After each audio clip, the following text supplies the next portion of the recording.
मिल्कीपुर में बीजेपी के उम्मीदवार चंद्रभानु पासवान ने 61,000 से ज्यादा वोटों से जीत दर्ज की है। समाजवादी पार्टी के उम्मीदवार अजित प्रसाद को बड़े ही अंतर से हरा करके मिल्कीपुर की विधानसभा सीट पर कब्जा कर लिया है। लेकिन इस सीट पर जीत के भी काफी बड़े मायने हैं। ये जीत 2027 की राह तय करने वाली है।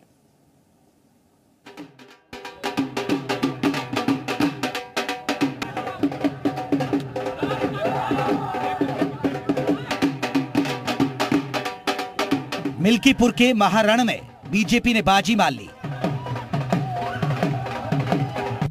समाजवादी पार्टी की सीट पर उसे हराकर 2025 के महासमर में पताका लहराया।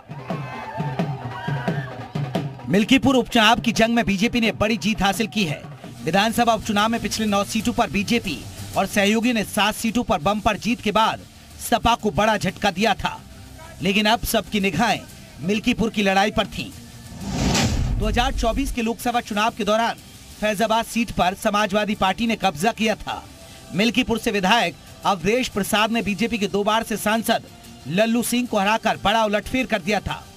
अवधेश प्रसाद के सांसद बनने के बाद यह सीट खाली हुई थी। मिल्कीपुर का उपचुनाव सिर्फ एक सीट की लड़ाई नहीं थी, बल्कि ये दोनों ही दलों के लिए साख और नाक की लड़ाई थी। इस उपचुनाव को 2027 का ट्रेलर माना जा रहा था।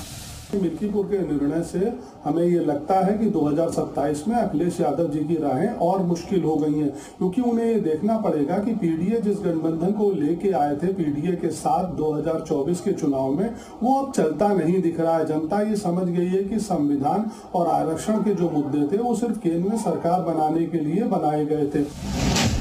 मिल्कीपुर के महारण में फतेह के लिए एक तरफ बीजेपी ने कुंदरकी मॉडल को अपनाया था, तो दूसरी तरफ समाजवादी पार्टी ने पीडीए प्लस की रणनीति बनाई।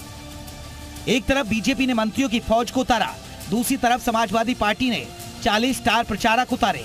एक तरफ खुद मुख्यमंत्री योगी आदित्यनाथ ने मोर्चा संभाला, तो दूसरी तरफ अखिलेश यादव ने कमान संभाली। दोनों ही पार्टियों की तरफ से चुनाव प्रचार में पूरी ताकत झोंक दी गई, ताकि मिल्कीपुर की सीट पर कब्जा कर अपनी ताकत का एहसास कराया जाए।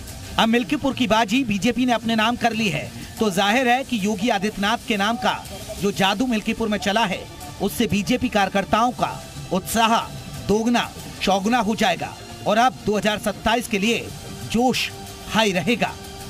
ब्यूरो रिपोर्ट, जी मीडिया।